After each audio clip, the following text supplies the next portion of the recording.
வணக்கம் என் தமிழ் சொந்தங்களே, டேக்ஃப்ளிக்ஸ் நேயர்களே. இன்னைக்கு எதை பற்றி பேச போகிறோம்னா, Rajkamal international red Jain movies இணைந்து தயாரிக்கும் சூப்பர் ஸ்டார் ரஜினிகாந்த், உலகநாயகன் கமலஹாசன் நடிக்கும் இந்த படத்தை சுந்தர் சி இயக்குகிறார். எல்லாமே அரண்மனை மாதிரி இருக்கும் இந்த கதை.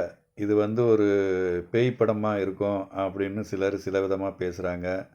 ஆனால் நமக்கு டைரக்டர் சைட்லேருந்து நமக்கு வந்த தகவல் என்னென்னா, ஒரு அன்பே சிவம், அருணாச்சலம் மாதிரி ஒரு படமாக தான் இருக்கும் அப்படின்னு டைரக்ட் டீம்லேருந்து வந்திருக்கு.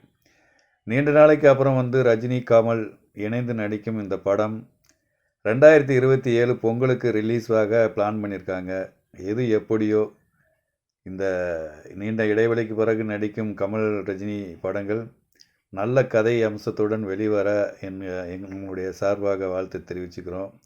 இந்த படத்துலேருந்து லோகேஷ் கனகராஜ் தான் இயக்கிறதாக இருந்துச்சு. அவர் இதிலிருந்து விலகிட்டார் அப்படின்னு தகவலும் வெளியாகியுள்ளது. நன்றி, வணக்கம்.